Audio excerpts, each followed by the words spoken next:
Good morning everybody. It is the 21st of September and I just want to give you a quick update on the grass mulching process. I posted a video the other day which was about me starting to clear up the stream of these types of grasses here that we have growing all along our little stream here. A stream that I'm really happy about because it does carry water all year round.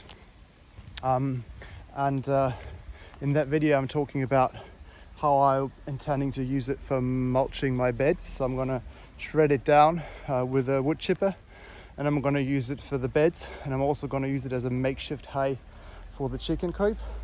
If I don't do it, because you could argue that I'm destroying an ecosystem here, which clearly I am, and it should be left alone because it's beautiful. It's like almost like a tropical forest, it feels, and I don't think these plants are doing any harm. However, every year the municipality comes around with big machinery to drive through this stream, to cut and shred everything down, and destroying everything worse than what I just did that has been created here within a year. And you can see like massive erosion over there, where because they take these grasses away and thus destroy the root systems that actually hold the soil along the stream, you then have drops of soil pockets, like really large chunks, I mean like cubic meter sizes, one of which is still hanging under those grasses over there, and it kind of survived last year's slaughter, and I'm expecting it to fall into the stream and then eventually be washed off or spread out. I mean, it's not a disaster because the soil will mostly stay in the stream, but eventually, and it's not that far, it's maybe 3 or 4 kilometers, it'll end up in the Atlantic Ocean, and you know, then it's kind of lost for our needs at least. Now, the kind of work that I'm doing at the moment with power tools that are battery driven requires me to take breaks for the power tools to recharge. So I got started on cutting these things down, also because we're coming to the end of September, beginning of October, and last year sometime in October the municipality came around to do this, and you know, I don't know how exact they will stick to their dates. I don't actually remember the date anymore, but I was pretty upset that they cut it all down, because it also gives a lot of privacy in the back, which is nice. So this year I wanted to have the material, and when they shred it, you know, this is basically what happens to it. This is, I mean, it's obviously on the top layer there's still a lot of big chunks, but then further down you see how this actually turns into a nice compost. And this year I want this material for myself, for obvious reasons, in the garden. It's not that it's wasted here, but it's not really needed here. Nature will do its thing here anyway, and these grasses just come back anyway, whether there's this mulch or not. So I figured it's probably better if I take it and direct its use to something that is more beneficial for the overall land here, which is obviously much larger than this just pocket here. And it will also have positive side effects for the animals, for the humans that try to live off this patch of land here. And this side of the stream here, you can see this was all overgrown by those grasses. You can still see some at the top of the ridge. Those ones the municipality also left last year, and I kept them specifically as a visual barrier, because behind these trees, behind those grasses, you can see over there some flags. That's where the main property fence goes. And also this bulge here and everything was included. Because yesterday when I was doing the work, I could hear like machinery. And I didn't know what it was, but it sounded like the municipality was coming. And although it was already pretty late in the day, and I wouldn't have to worry that they would do it overnight or late in the evening, because you know, they clock out at 5 or 6, which is pretty much guaranteed. It's Portugal, socialist country. People are hard working, but there are still a lot of people that don't like to work, it seems. I was actually positively surprised. I had more prejudices coming from Germany about Portugal, but people are really hardworking, but the administration and the bureaucracy is a disaster. So that's in that sense, it still pretty much feels like a third world country, even though I don't know what a third world country feels like.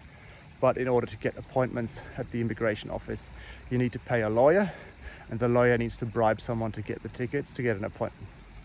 So much for that. That wouldn't happen elsewhere, like in Germany or the UK, one would hope. So I've cut this all down. Sorry for the sidetrack. I've stacked it up here along the fencing, because it'll require a lot more energy from me to bring it over the fence and bring it into a drying location. I've only done that for some bits that you've seen in the other video, but at least now I should be safe from the municipality taking it. And then over the next days, or in the breaks, you know, when my power tool needs to recharge, I will take this all in. I will let it dry out first so that it shreds easier. And I will keep the big stems, like I said, because some of them are really nice. I can show you a few here. You know, like these ones, for example. You know, they have quite a good thickness, and these are not the thickest ones. They sometimes get even thicker.